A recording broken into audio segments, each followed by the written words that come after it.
Y vamos a comenzar pidiendo la ayuda del Señor, porque sabemos que cuando presentamos la palabra, algo espiritual tiene que suceder en nuestro interior, no solamente información para la mente.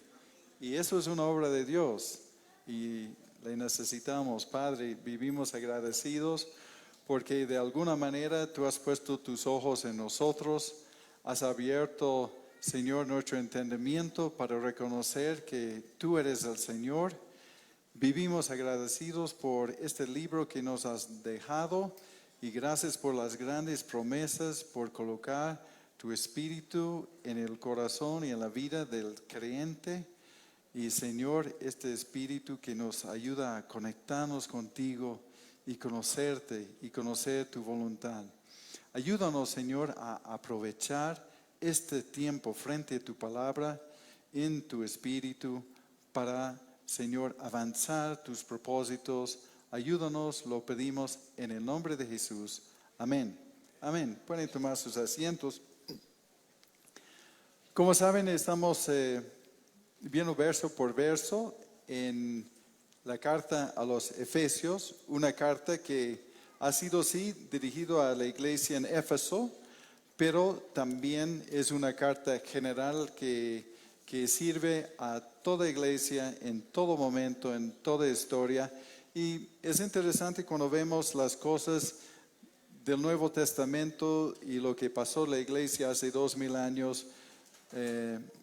Hoy en día vemos los mismos problemas, las mismas situaciones, y por eso es muy útil esta palabra. Y hemos comenzado viendo el primer capítulo donde habla de la predestinación de los que están en Cristo, predestinado para sus promesas de ser adoptados, de ser parte de su familia, y nos da la garantía, el sello del Espíritu Santo en nuestras vidas.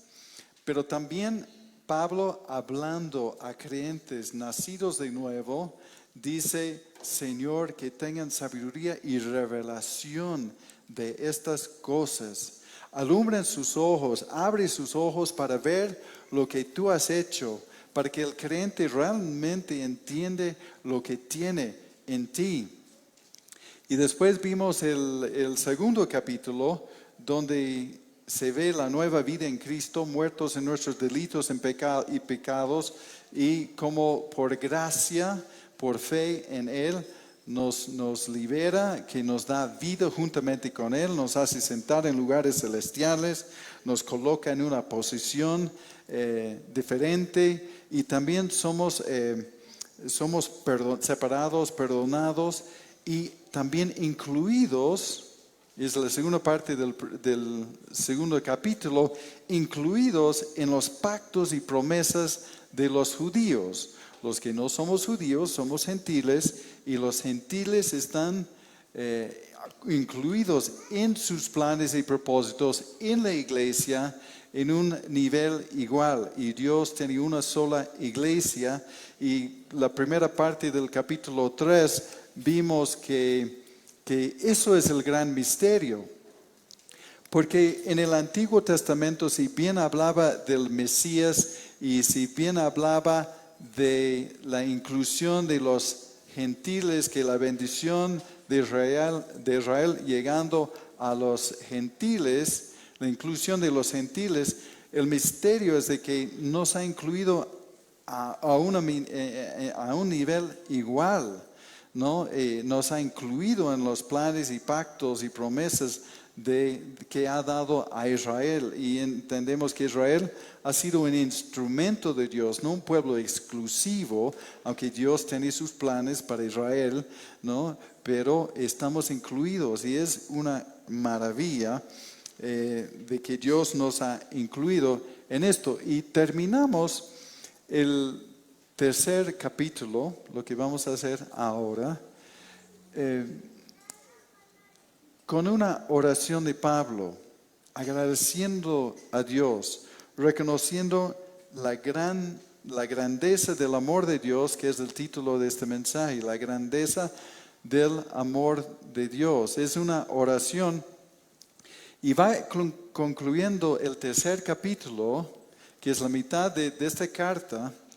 porque a partir de esto llegamos al capítulo 4 y nos habla de cómo se ve esto en la vida real, cómo eso debe afectar el creyente. Dice y da instrucciones a cómo debe comportarse el creyente en él. Entonces sabemos que somos salvos por gracia, pero también habla de la responsabilidad humana en todo esto y es muy importante, es una belleza de carta, una obra maestra y una de las cartas favoritas de todos los teólogos. Entonces llegamos al versículo 14 y con eso vamos a concluir el capítulo. En el capítulo 14, Pablo comienza con su oración. Por esta causa, doblo mis rodillas ante el Padre de nuestro Señor Jesucristo. Esta causa, ¿qué causa? La causa por lo cual acaba de explicar capítulos 1, 2 y 3, de la posición de la persona en Cristo. En Cristo hemos sido escogidos, hemos sido adoptados, hemos sido redimidos, hemos sido perdonados, incluidos, sellados por el Espíritu Santo, incluidos en los pactos y promesas de los judíos. Eso todo para los que están en Cristo.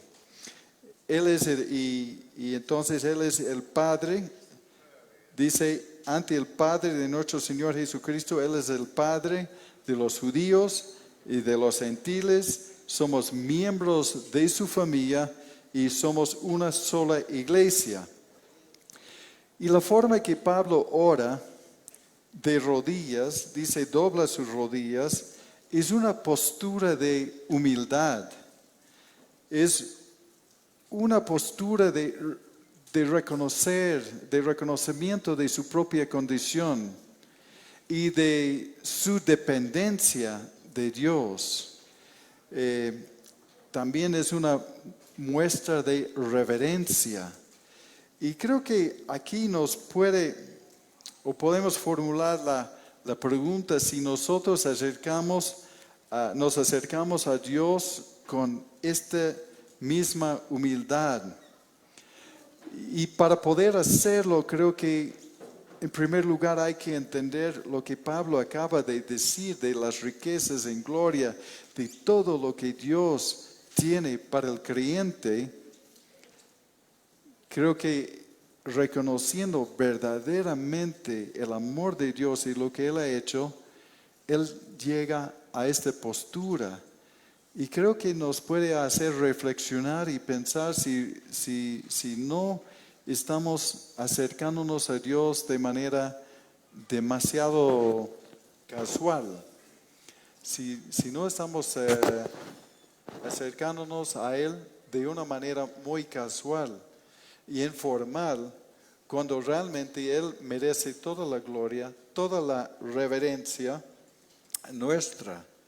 Entonces, en esta lectura debe producir esto en nosotros. No solamente debe producir un mayor conocimiento de las verdades, pero la palabra nos debe cambiar, nos debe afectar nuestra conducta, y la forma en que nosotros pensamos de Dios y debe afectar el lugar en donde colocamos a Dios en nuestras vidas, en nuestra lista de prioridades, donde queda Dios. Y nos debe asombrar esto. Por eso Pablo dice, por esta causa doblo mis rodillas.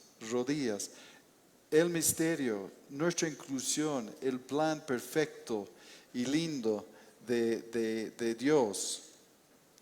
En el versículo 15 nos dice, de quien toma nombre toda familia en los cielos y en la tierra.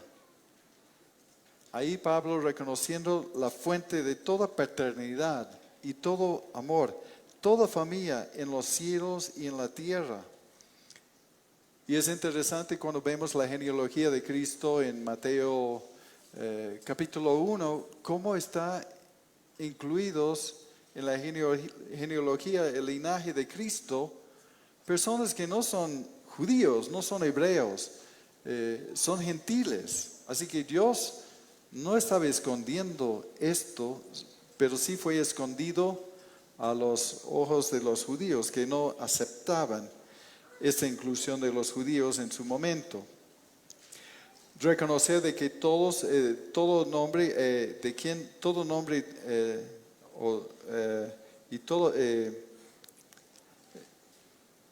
toda familia de la tierra, en los cielos y en la tierra, reciben del Padre, ¿no? De quien toma nombre toda familia en los cielos y la tierra.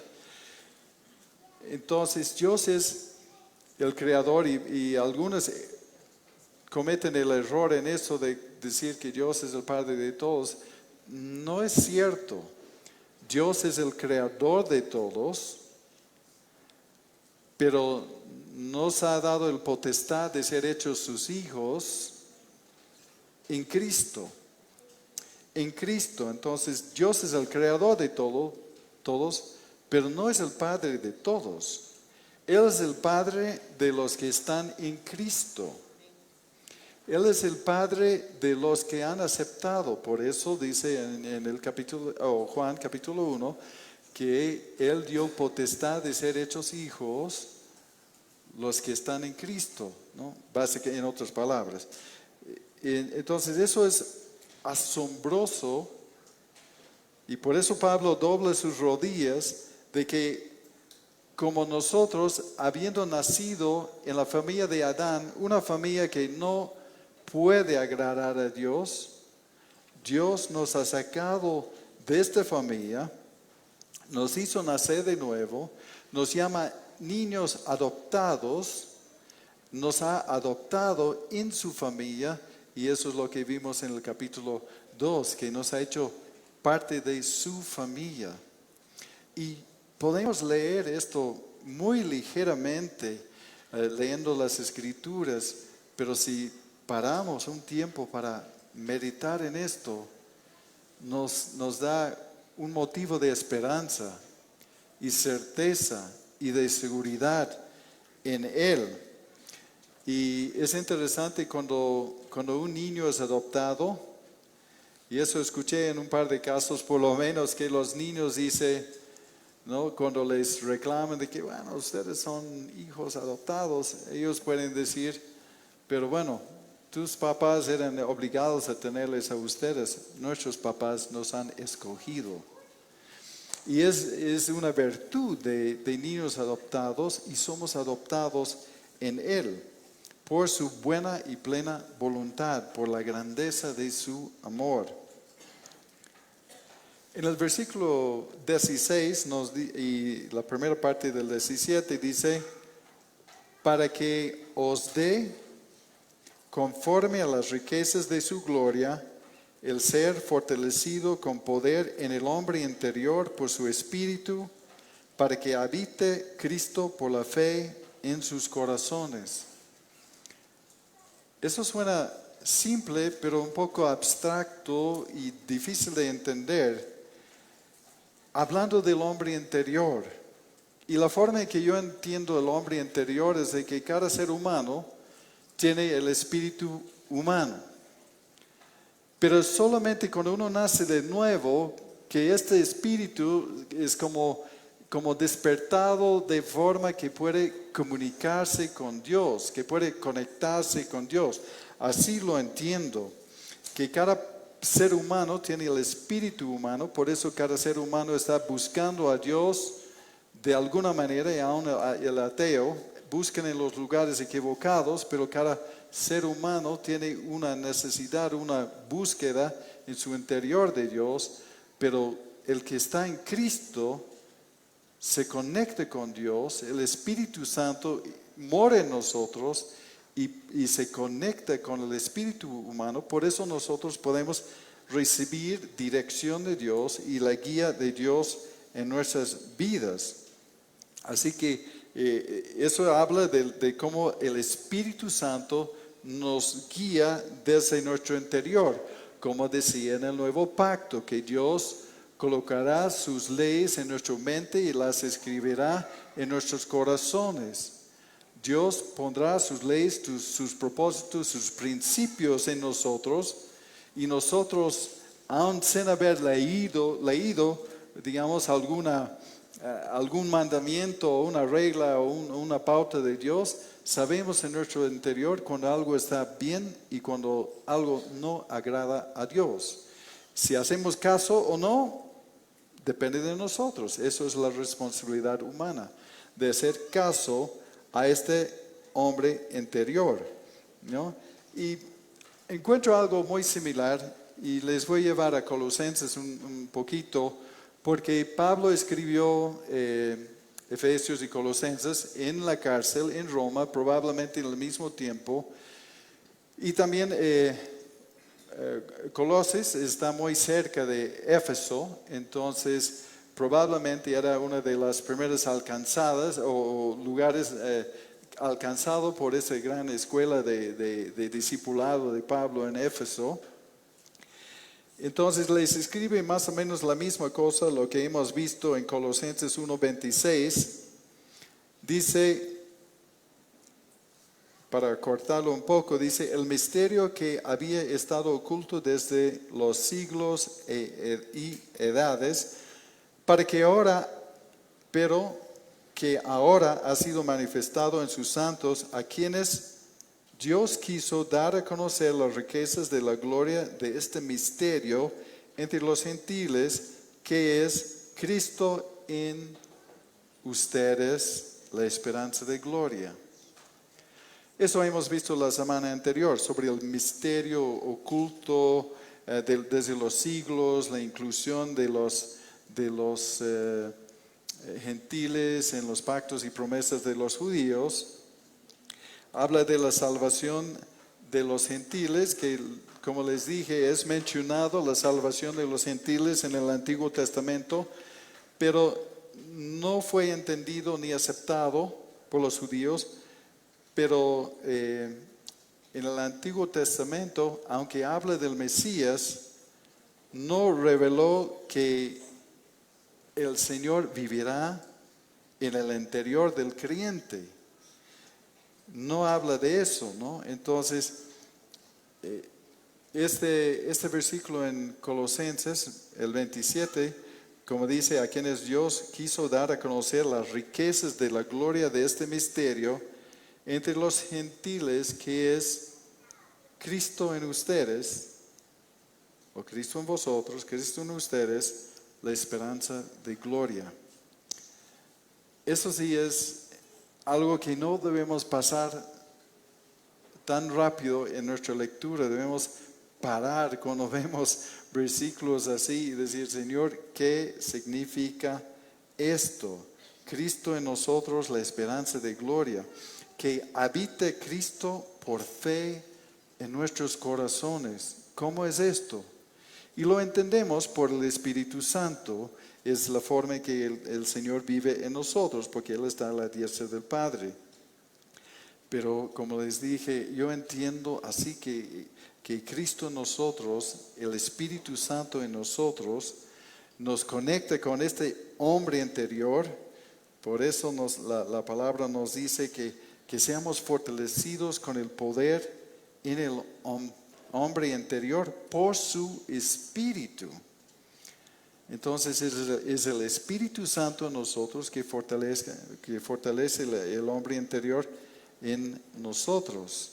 Y otros versículos que pueden respaldar esto, como Juan 14:23, que dice: respondió Jesús y dijo: el que me ama, mi palabra guardará, y mi Padre le amará, y vendremos a él y haremos morada con él. Cuando yo leí escrituras así, cuando recién conocí al Señor, he dicho: ¿cómo es esto?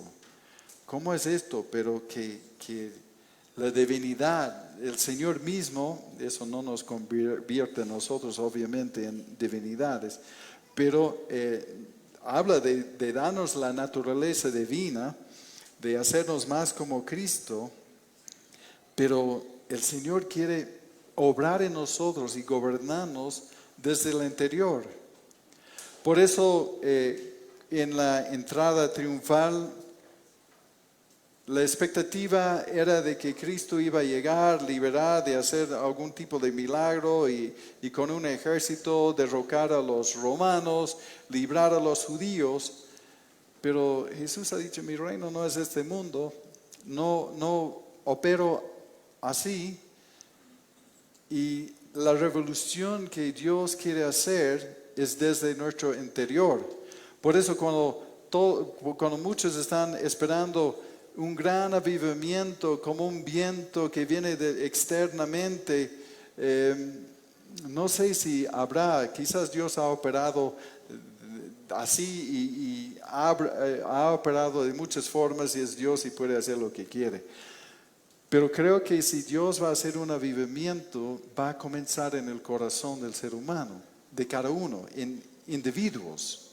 No va a ser una cosa externo, porque muchas personas están esperando que algo suceda externo, que el ungido imponga manos y le transfiere unción y poder y dones y todo lo demás. Creo que Dios no quiere que el cambio venga de algo externo así.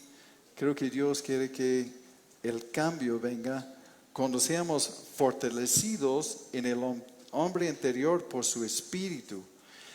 Que comenzamos a cambiar y que seamos más como Cristo. Nunca llegamos a la perfección en esta vida, pero que seamos más como Cristo cada vez. Es el camino de la santificación, de ir mejorando y mejorando cada vez, ¿no? Cuando somos más, asemejamos más a Cristo cada vez.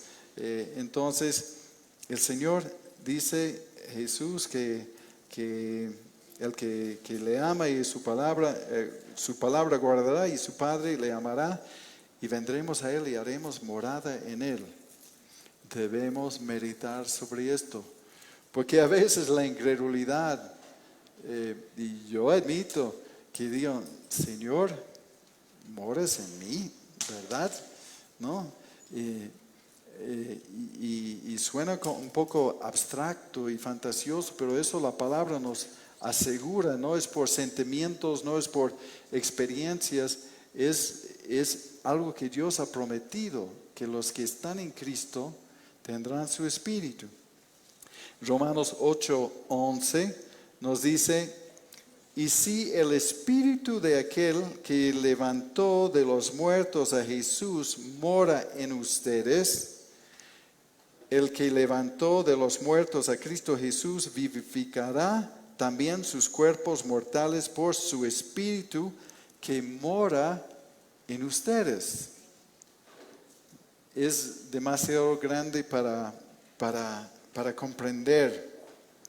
Pero el espíritu que levantó de los muertos a Jesús mora en nosotros. Entonces no somos cualquier cosa, no estamos nunca solos. Y Dios nunca está lejos de ninguno de nosotros. Y por eso podemos cantarlo o recitarlo, lo que dice en Gálatas 2:20. Con Cristo estoy juntamente crucificado, y ya no vivo yo, mas vive Cristo en mí. ¿De veras? Sí, pero a veces no lo creemos. Pero por eso Pablo dice, yo doblo mis rodillas porque eso es verdad. El Espíritu mora en el creyente y conecta con el hombre interior y le guía y le protege y le da discernimiento. Si responde o no, bueno, eso es asunto nuestro, responsabilidad nuestra.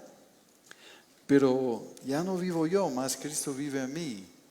Lo cantamos, lo decimos, lo repetimos, pero creo que de esto tenemos que meditar todos los días y hacerlo real en nuestra vida o reconocer que es real en nuestras vidas. Porque el propósito de Dios es de hacernos más como Cristo y lo hace por su Espíritu morando en nosotros. Y, amén. Entonces, ¿cómo podemos nosotros invitar al Espíritu Santo a fortalecernos en el hombre interior? ¿Cómo podemos invitar al Espíritu Santo a informarnos, a fortalecernos en el hombre interior, como decía el versículo? Y cada uno tendría que ver cómo, pero yo diría de comer bien, de alimentarnos bien espiritualmente, de alimentarnos con su palabra, de pasar tiempo en comunión con Dios, de no estar siempre. Yo sé que a veces uno está en el minibús y ya su oración y yo sé que es así rápida y muy corto y concreto, pero también debemos tener cierta formalidad con Dios, formalidad en la oración. Cuando acercamos a Él, no estamos acercándonos a cualquier persona, estamos acercándonos a Dios. Entonces debemos acercarnos a Él, hacer el esfuerzo de hacerlo, ¿no? Porque el Espíritu Santo pondrá el deseo en nosotros de hacerlo, pero tenemos que responder. Hay mucha responsabilidad humana acompañada con la salvación. La salvación, aceptar a Cristo como Señor y Salvador, no es un fin, es el punto de partida, es el comienzo de una nueva vida en Cristo. Es el comienzo.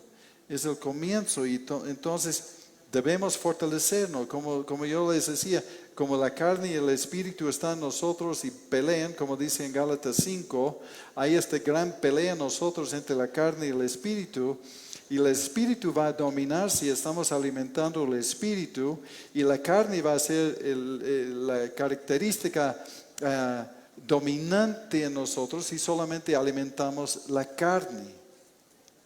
Por eso hay una responsabilidad humana de alimentar el Espíritu y dejar que el Espíritu guíe a nosotros y responder al Espíritu, porque pienso que el Espíritu nos está hablando, y cuando uno se convierte, recibe el Espíritu, y creo que el Espíritu le va dando a uno instrucciones. Y dice, no tocas, no hagas, ya no puedes hacer eso, ya no escuchas esto, ya no mires esto. Creo que el Espíritu Santo nos da muchas instrucciones y tenemos cierta sensibilidad a esta voz. Y yo pienso que en la medida que uno le dice no tocas, no miras, entonces el Espíritu, yo creo que se va opacando la voz del Espíritu en nosotros, y creo que algunos llegan a cierto punto, como dice la palabra, con su mente cauterizada, donde ya rebota todo. El Espíritu dice, ¿para qué le voy a instruir y decir algo si nunca me hace caso? Entonces creo que tenemos que responder a esta voz, a esas cosas chiquitas que simplemente puede decir, dile perdón. Haz eso, no hagas esto, no, ya, seas un poco más gentil, ¿no? Cuida tu palabra, cuida tu boca. Pueden ser cosas pequeñas, pero en la medida que uno responde a los impulsos del Espíritu Santo en nosotros, será fortalecido su hombre interior, y el Espíritu Santo va a decir, bueno, me hace caso, entonces le seguiré hablando. Y la persona que ya ha decidido de no hacer caso a Dios, no hacer caso a los impulsos del Espíritu Santo desde nuestro interior, creo que el Espíritu dice, ¿para qué le voy a decir algo? Nunca presta atención. No está escuchando. ¿Para qué decirle? Entonces, esta responsabilidad, ¿no? Entonces, obviamente, si queremos ser fortalecido en el hombre interior, yo creo que es por su palabra, es con la comunión de los hermanos, es en la misma alabanza. Creo que si creemos realmente lo que estamos cantando, eso es como alimento para nosotros, es una ofrenda a Dios, la alabanza, pero también fortalece a nuestro interior. Estamos poniéndonos de acuerdo con las verdades de Dios, ¿no? Y entonces, y nos dice, ¿no?, que entonces Cristo habita en nuestro corazón por medio de la fe. Cristo habita, sería más percibible, ¿no?, por no pensar en otra palabra, pero de reconocerlo. Creo que es nuestra tarea como creyentes todos los días, reconocerlo y cuidar la relación con Él y de honrarle y de no ofenderle, porque creo que mientras la relación con el Señor es más íntima y real, el pecado se ve muy poco atractivo. Porque uno dice, ¿cómo voy a hacer esto y dañar a aquel que me ama? Y por eso creo que Pablo dice, por eso doblo mis rodillas, pensando en la maravilla que Dios ha hecho en mí y para su pueblo. Este gran plan es impresionante, asombroso. Ahora la segunda parte del versículo 17 hasta el 19 dice, fortalecidos en el hombre interior, dice, a fin de que, arraigados y cementados en el amor, seas plenamente capaces de comprender con todos los santos cuál sea la anchura, la longitud, la profundidad y la altura, y de conocer el amor de Cristo que excede a todo conocimiento, para que seáis llenos de la plenitud de Dios. A fin de que, arraigados y cementados en el amor. Eso es lo que quiere producir en nosotros, y que echamos nosotros raíces profundos en el amor de Él, y que eso sea nuestra característica, el amor sea una característica, y eso no es natural para nosotros. Por eso Dios nos dio una ayuda.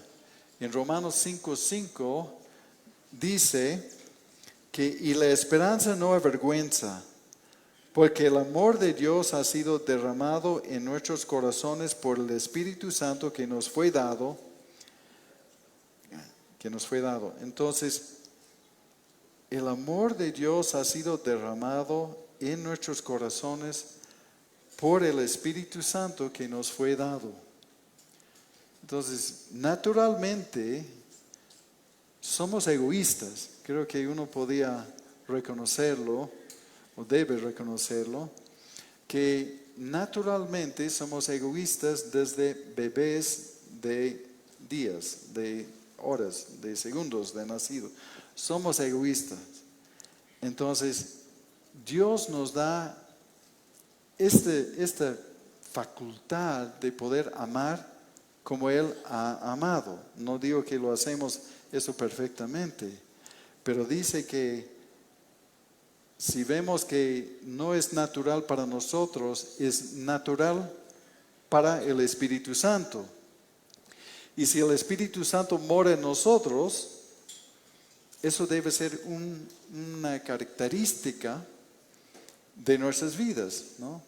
De amar a Dios con toda nuestra alma, mente, corazón y fuerzas, y amar al prójimo como a nosotros mismos, ¿no? Entonces Dios nos da la posibilidad, una ayuda para poder hacerlo. No digo que respondemos bien, pero el Espíritu Santo quiere operar su amor a través de nuestras vidas, ¿no? Entonces, en esta relación, Cristo en nosotros, podemos comprender las dimensiones de su amor, como la anchura. La anchura, ¿cuán ancho es su amor? Coloco aquí Juan 3:16, que dice, de tal manera amó Dios al mundo que ha dado a su Hijo unigénito para que todo aquel en él cree, no se pierda, mas tenga vida eterna. La anchura de su amor es que Cristo amó tanto al mundo, que Dios amó tanto al mundo, que ha dado a su Hijo unigénito. Su amor es tan grande que extiende a todas las personas. Su amor extiende a todas las personas. Su amor es tan ancho que todo aquel que en él cree no se pierda, mas tenga vida eterna. Pero no todos apreciarán ni beneficiarán de la salvación provista por este amor. El Señor, yo creo firmemente que el Señor murió por todos, que su amor es tan grande que alcanza a todos, pero no todos aceptarán este amor. No todos van a beneficiar de este amor. No estamos hablando de universalismo, que es una como tipo religión que dice, no, pero Dios es amor y va a incluir a todos, y como Dios es amoroso, y bueno, la persona ha sido muy generoso y bueno en esta vida, y cómo Dios le va a negar. No, su amor es para todo aquel que en él cree. Y no solamente cree como los demonios que creen en el Señor y tiemblan, pero que realmente creen y fruto de este creer, entregan su vida y su ser a Él, ¿no? Y nacen de nuevo. Entonces, así es la anchura del amor del Señor, que puede alcanzar a todos, aunque no todos van a apreciar y no todos van a aceptar. La longitud, Jeremías 31:3, que dice, con amor eterno te he amado, por tanto te prolongué mi misericordia. Y cuando habla de la longitud del amor de Cristo, se refiere a la duración eterna. No es un amor temporal o pasajero, sino que perdura para siempre. Desde antes de la creación del mundo y a lo largo de toda la eternidad, el amor de Cristo no cambia. Es un constante. Su amor es constante y nos ama tanto, y su amor es tan grande que Él ofrece la salvación a cualquier persona, a cualquier pecador. Ama el pecador, el Señor, suficientemente para morir por él o ella en la cruz. Entonces, sí, Dios ama el pecador suficientemente para ofrecerle una salida, pero no le ama en su pecado. El pecador que no encuentra la salvación, entonces sufrirá la condenación por no haber aceptado. El Señor no le condena, se condena a sí mismo por no aceptar el plan de Dios. Entonces hablamos de la longitud, o la anchura, la longitud y la profundidad. La profundidad del amor del Señor podemos ver en Filipenses 2, 7 y 8, que dice, se despojó a sí mismo tomando forma de siervo, hecho semejante a los hombres, y estando en la condición de hombre, se humilló a sí mismo, haciéndose obediente hasta la muerte y muerte de cruz. Habla de la profundidad del amor de Cristo, que se manifiesta en su disposición a descender a las profundidades de nuestro sufrimiento y pecado, y se hizo hombre y experimentó el dolor y la muerte en la cruz para redimirnos, ofreciéndonos salvación y esperanza. Eso es un amor profundo, cuando uno está dispuesto a pagar un precio tan alto por una persona rebelde, ¿no? Y en pecado. La profundidad y la altura, Efesios 2:6, que dice, juntamente con Él nos resucitó y así mismo nos hizo sentar en los lugares celestiales con Cristo Jesús, Y la altura de su amor de Cristo nos eleva a la presencia de Dios. A la presencia misma de Dios nos acerca al trono de la gracia, nos da acceso a las bendiciones celestiales y nos promete una vida eterna con Él. Eso es la altura del amor de Cristo. Y creo que en todo esto tenemos que meditar sobre la inmensidad de las dimensiones del amor de Cristo. Por esto Pablo dice, por eso doblo mis rodillas, por esta causa y por este amor, la grandeza del amor de Dios, yo doblo mis rodillas porque reconozco que esto es asombroso y es un milagro de que estoy incluido en eso, ¿no? Entonces, ¿cómo podemos arraigarnos más y cementarnos más profundamente en el amor de Cristo? Y creo que es como de cualquier relación, hay que conocerle. Hay que pasar tiempo con Él, hay que indagar, hay que consultarle. Por eso nuestras vidas pueden estar en una consulta constante con Dios. Y deben. Así yo entiendo el orar sin cesar.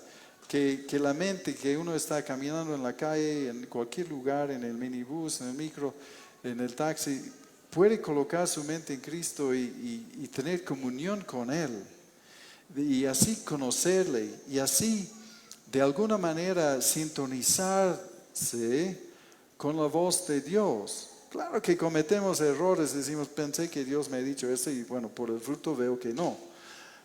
Pero como no lo hacemos eso perfectamente, pero uno puede ir sintonizando más y más la voz de Dios, de conocerle un poquito más cada vez, ¿no? Entonces, este conocimiento de conocer, como dice la palabra que vimos o aquí mismo, de conocer el amor que excede todo conocimiento, es para nosotros, viéndolo humanamente, de extender ese tipo de amor a un pueblo rebelde, es más allá de nuestra comprensión, de incluir personas, pecadores, darles un chance, darles una posibilidad de salir de su condición, es más allá que podemos nosotros comprender, ¿no?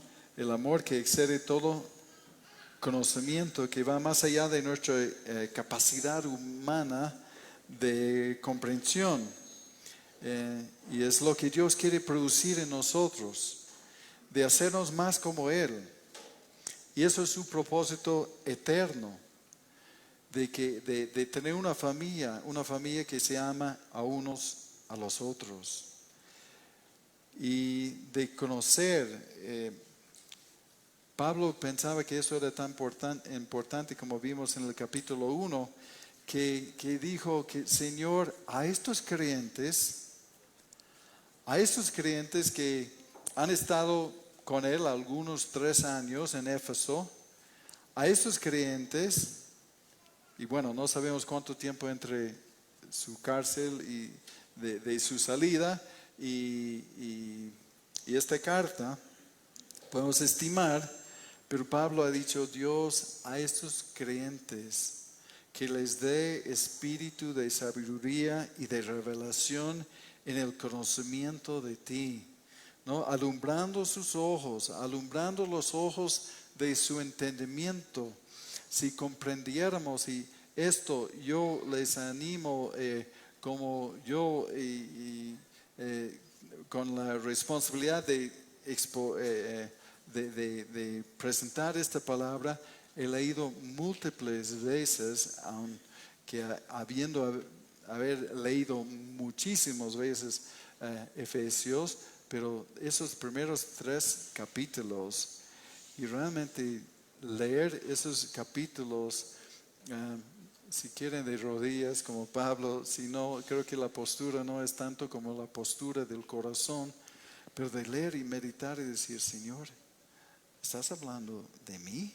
¿No? Yo estoy incluido en eso y va a ser asombroso, ¿no? Y por esta causa, comprendiendo la grandeza del amor de Dios, ¿no? Y Pablo ha dicho, no, Dios, que tengan revelación de esto, porque si es solamente conocimiento académico, no les va a servir de mucho.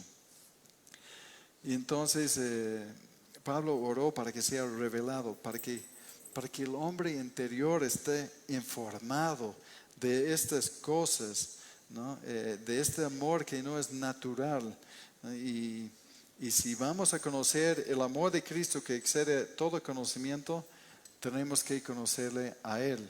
Y la buena noticia es que Él quiere eso más que nosotros queremos.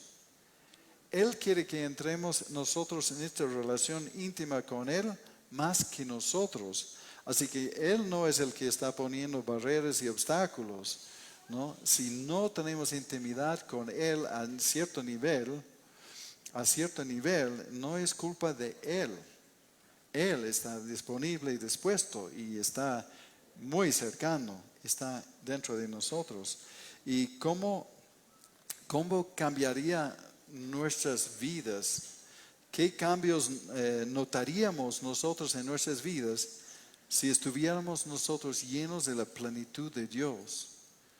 Yo creo que impactaríamos el mundo para Cristo en muy poco tiempo, pero nos hemos contentado muchas veces con muy poco, cuando, como la canción, y he mencionado esto muchas veces, perfume a sus pies, que lo he probado, pero quiero más. Y eso debe ser la actitud de cada uno de nosotros. He probado el amor de Dios, he probado su presencia, he escuchado su voz de cierta manera, a cierto nivel, pero he probado, pero no me quedo satisfecho con tan poco. Sé que hay mucho más. Y tenemos eso, creo, como reto principal, ¿no? De conocerle a más y más. Entonces, eso es lo que debe suceder con la exposición de la verdad de Dios, ¿no?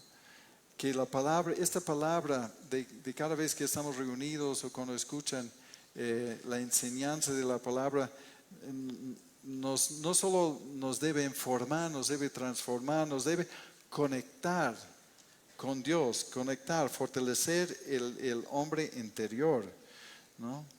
Y porque nosotros sí podemos compartir sobre lo ancho, largo y profundo y lo alto del amor del Señor, y podemos discutir las definiciones en griego, hebreo, en arameo, y podemos explicar la condición del hombre y los beneficios de la cruz y el precio pagado y que Cristo ha sido nuestro sustituto, y enseñar sobre la santidad de Dios y la verdad absoluta y la ley moral. Y todos dirán que sí, estamos de acuerdo, pero si no pasa nada en nuestro interior con este conocimiento, no tendríamos el poder para vivir conforme a la verdad, a la voluntad de Dios.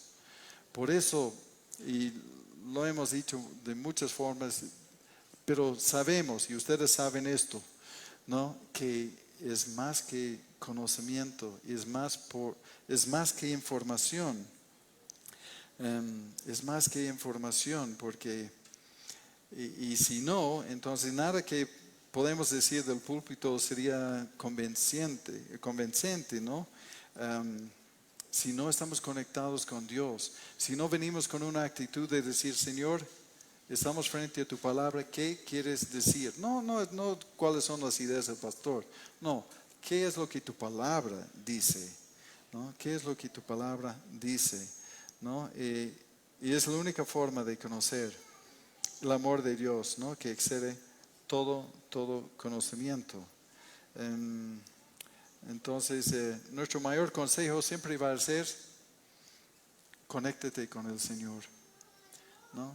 Bien que conectes con la reunión y te conectes con otros hermanos, que conectes con algunas actividades de la iglesia, pero el consejo mayor es conéctate con el Señor y se resuelven las demás cosas y tendrán la guía para hacer las demás cosas. Y no digo que estoy hablando con un grupo que no se ha conectado con Él. Creo que nos hemos conectado, por lo menos la mayoría de nosotros, todos los que estamos en Cristo, pero siempre queremos decir que hay más. No quedamos, yo lo digo a mí mismo todo el tiempo, no quédate estancado, no te quedas estancado, busca más, hay más. El Señor quiere, ¿tú quieres? ¿No? Es una conversación conmigo mismo, ¿no? Y el versículo 20 y 21, para completar, termina con una doxología, ¿no? Una doxología viene de las palabras griegas doxa, que significa gloria o alabanza, y logía, que significa palabra o discurso. Y son breves expresiones de adoración que se utilizan para rendir homenaje a la grandeza y la majestad de Dios, que son empleados al final de los himnos, salmos y otros textos religiosos, ¿no? Para terminar con una alabanza. Y Pablo está terminando esta sección de la mitad de la carta sobre doctrina, lo que Cristo hizo por nosotros, nuestra condición, nuestra posición en Él, porque luego ya llegamos al capítulo 4 y cambia rumbo, porque habla de la parte práctica y la responsabilidad humana, pero nos habla de nuestra condición, termina con una oración y aquí está su doxología, ¿no? En el 3:20, y aquel que es poderoso para hacer todas las cosas, mucho más abundantemente de lo que pedimos o entendemos, según el poder que actúa en nosotros, a Él sea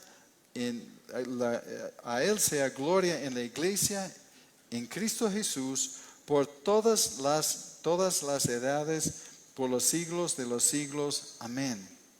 ¿No?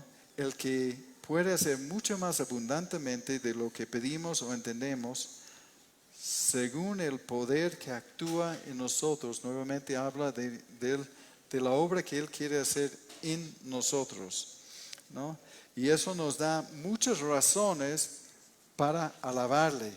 Y realmente cuánto quisiéramos que estuviéramos con toda la congregación a las 10 de la mañana para alabarle juntos, ¿no? Porque es otra cosa. La alabanza al finalizar una reunión, cuando están realmente la congregación más completa, es algo diferente, es especial, de escuchar las voces del pueblo, de estar unidos con nuestros hermanos, ¿no? Y entonces, pero ya en el arranque, en la primera media hora, estamos con la mitad, ¿no? O menos, ¿no? Entonces, yo les digo que no por nosotros, pero yo pienso que si entendiéramos esto, sería importante. Para mí es importante de alabarle, reconocer quién es Él, reconocer quién soy yo y reconocer quién era yo, ¿no? Y de ver del fango de que me has rescatado, solo me produce una nueva canción, ¿no? Como dice en el Salmo 40. Entonces, ¿cómo podemos dar a Dios la gloria en todo, conociendo su verdad, en cada área de nuestras vidas, ¿no? ¿Qué podemos hacer? De honrarle, de vivir para Él, de honrarle en nuestras conversaciones, en nuestras actividades. Bueno, y solamente termino con creo que termino con esto. No. 2 de Corintios 13:5, en otra versión de la Biblia, la Reina Valera contemporáneo, dice: examínense ustedes mismos y ven si permanecen en la fe. Pónganse a prueba ustedes mismos, ¿o acaso ustedes mismos no se conocen? ¿Acaso no saben que Jesucristo está en ustedes, a menos que no hayan pasado la prueba? Y me resalta esta frase: ¿acaso no saben que Jesucristo está en ustedes? Y lo digo para mí, ¿no? Que el Señor me está diciendo, ¿acaso no sabes que Jesucristo está en ti?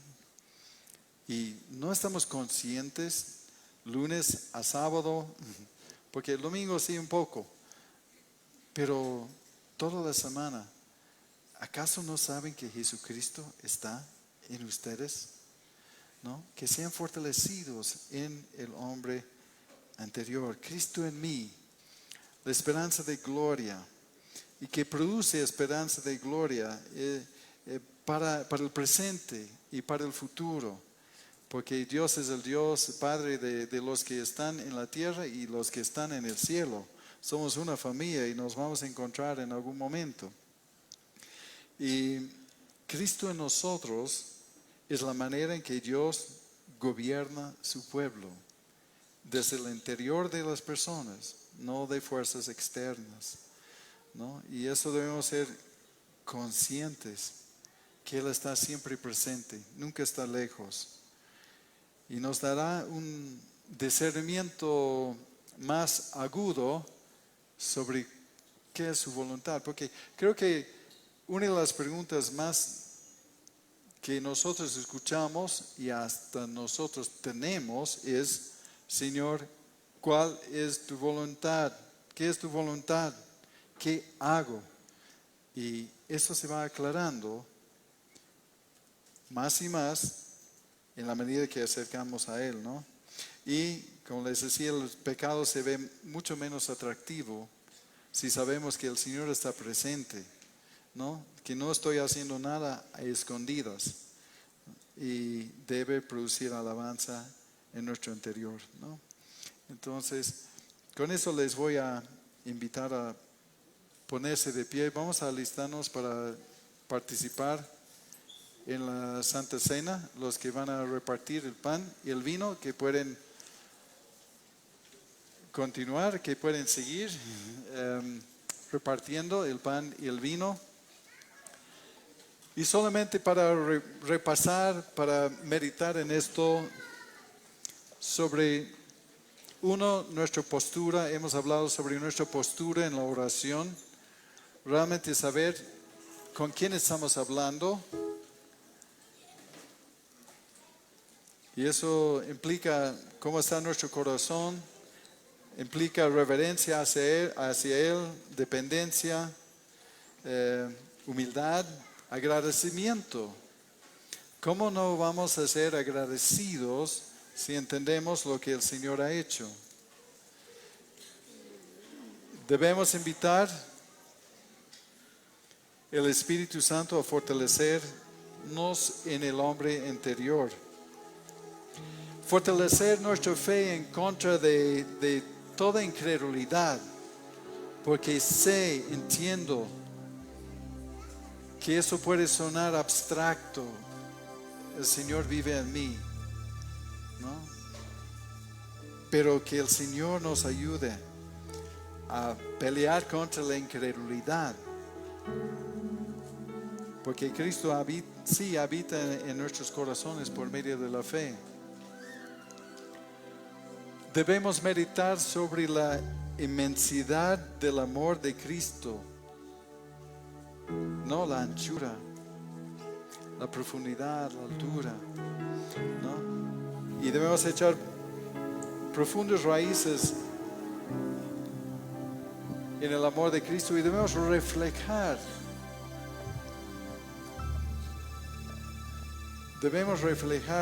este amor de Cristo.